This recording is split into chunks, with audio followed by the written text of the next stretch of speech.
بسم الله الرحمن الرحیم. السلام علیکم و رحمت الله و برکاته. امروز میخواهم همراه شما عزیزان او عید جشن نوروز یک صحبت کوتاه داشته باشم. بیایید ببینیم که مویان همچون مسلمان به این جشن چه نظری داشته باشیم.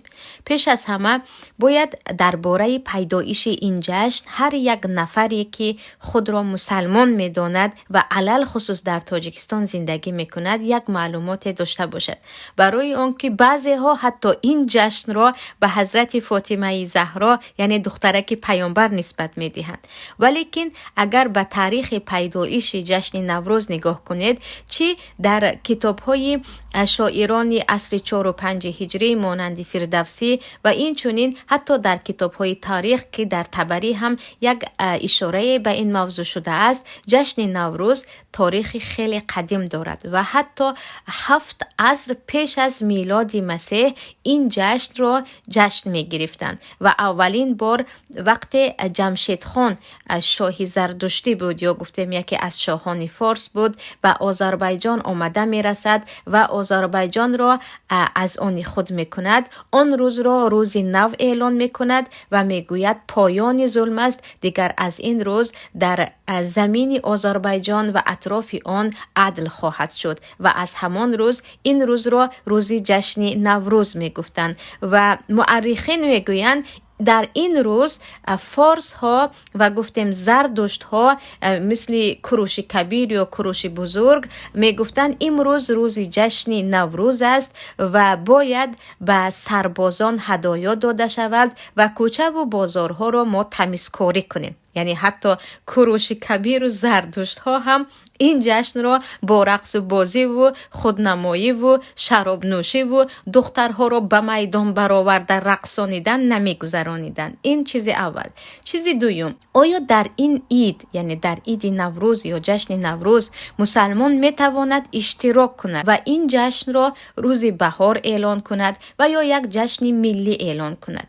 اگر از نگاه اسلام نگاه کنیم، بعد از آمدن اسلام کلی عیدها، تمام جشنها به جز 2 عید بزرگ، عید رمضان و عید قربان، همه آنها از بین رفت و وقتی پیامبر صلی الله علیه و سلم به مدینه می آیند، چگونه که حدیث در ابو داود و نسائی است، انس ابن مالک روایت میکنند، پیامبر میبینند که نفران در مدینه یا بچه ها در مدینه خرسندی دارند، بازی میکنند و یعنی جشن میگیرند.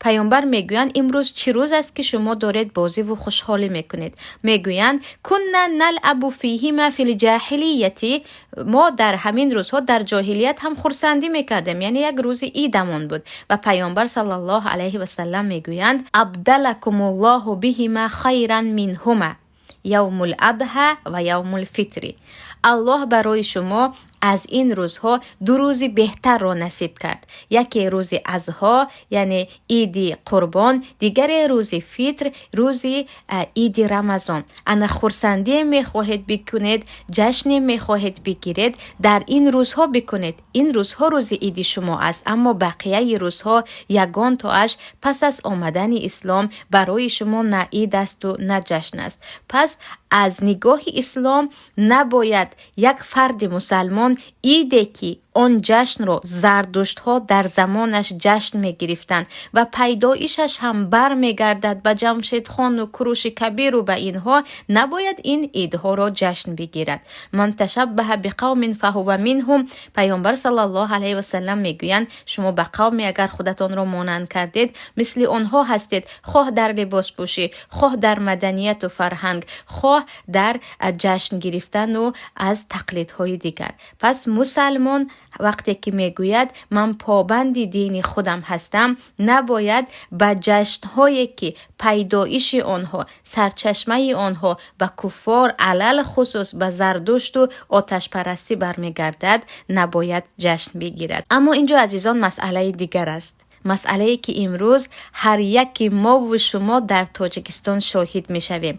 با بهانه اینکه این روز روز بهار است، امروز ما جشن نوروز داریم و گویا که طبیعت زنده شده ایستاده است، هزارها، 10,000 هزار خواهران تاجیک را به میدانها، صحنه‌های مکتب، میدانهای مرکزی شهر می پاشند و از آنها خواهش میکنند که شما رقص بکنید، شما سرود سرود بخوانید، شما دیگر عملهایی که مثل رقص است انجام بدهید. از همه عجیبش باز یک چند جوان مردها هم در آنجا وجود دارند. یعنی هم جوان دخترها هم جوان پسرها را جمع میکنند و میگویند برقصید تا یک چند نفر شمایان را ببیند. این جشن است. و چه خیلی که گفتم حتی کروش کبیر در این جشن کسی را نمی رقصوند. با کسی نمی گفت سرود بخوان ما در اینجا خوشحالی کنیم.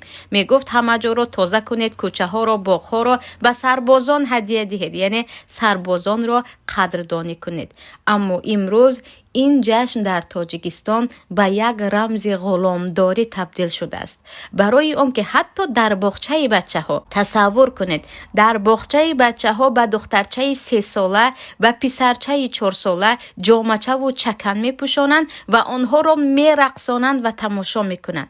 در حالی که کودک از این راضی است، به فکر شما او راضی است. چقدر برای این رقصیدن و این پوشیدن و این قدم زدن برای او وقت لازم است و چقدر او را به این وقت تیار میکردن.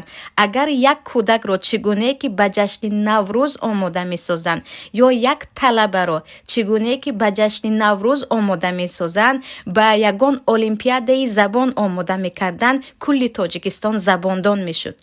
و اگر یک دخترک را چگونه که برای جشن نوروز می رقصانند، راه رفتن، پوشیدن، آرایش دادن را یاد می دهند، به دوزندگی و یا به یگان رشته هنری دیگر آماده می کردند، گل دختران ما امروز در روسیه به پال شستن و به عبارکه کردن مشغول نمی شدند، بلکه خودشان در یگان کسب های هنری دیگر کار می کردند.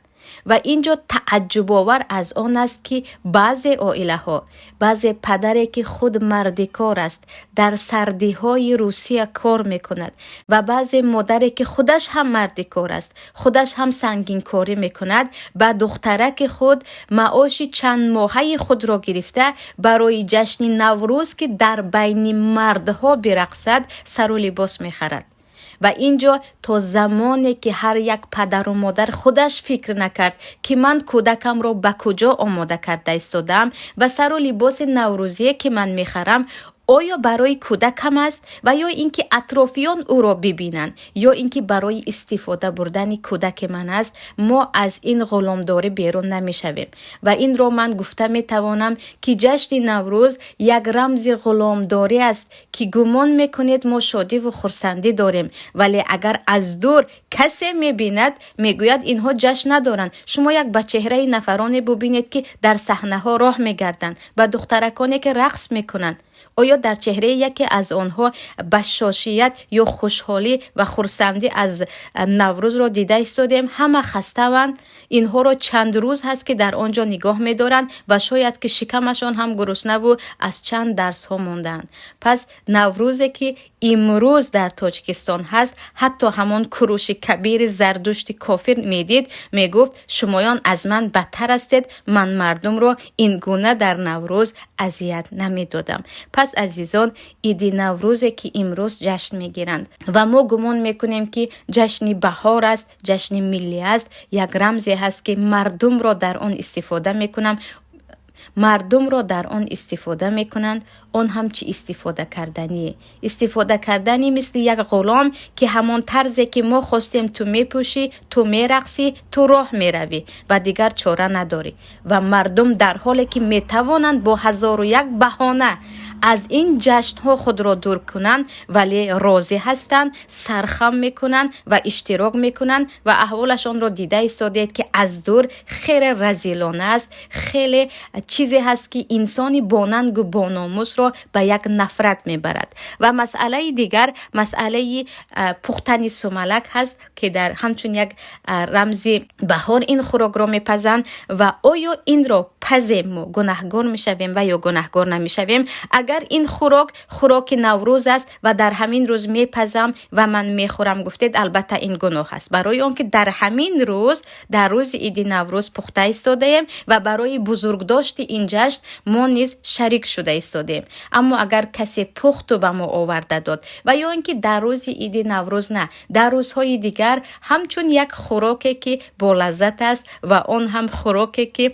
فقط با آرد و با آب گندم تیار می شود، یعنی محصولات تولیدات زیاد به آن نمی رود و کودک ها از آن روزها تمتع میکنند پخته شد، این خوراک عادی می شود و انشاءالله انسان گناهکار نمی شود. اما در روز نوروز به خانه ما سومالک آوردن یا اینکه در روز نوروز به ما چیزی آوردن، آیا آن را قبول کنیم و یا قبول نکنیم؟ درباره قبول کردنش در لجنه علما هم آمده است و حدیث رو هم الان شما میبینید که حضرت علی وقتی به ایشان در سنن بیهقی هست در نوروز هدیه داده می شود و میگوید امروز جشن نوروز ما هست، از این بگیرید که در عراق بودن و در عراق خیلی مردم زیادی کرد از جشن نوروز جشن میگیرند و در آن زمان فارس ها هم در عراق زیاد زندگی میکردن.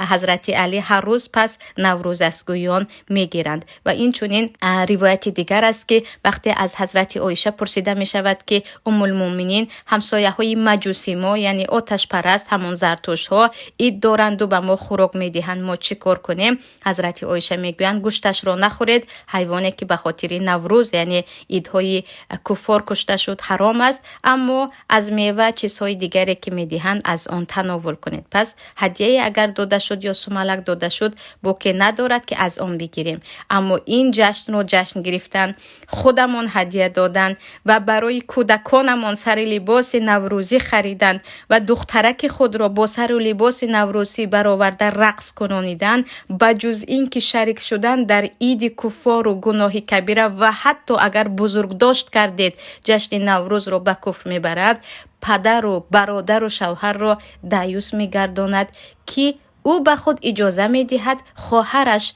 دخترش، همسرش که زیاد معلمه هایی که رقص میکنند شوهر دارند به خود اجازه میدهد که ناموس او کرته چکن یا اطلس به تن گیرد و برآمده در بین مردها برقصد و یا حرکت های مثل رقص را نشان دهد. این بود موضوع کوتاهی من درباره نوروز.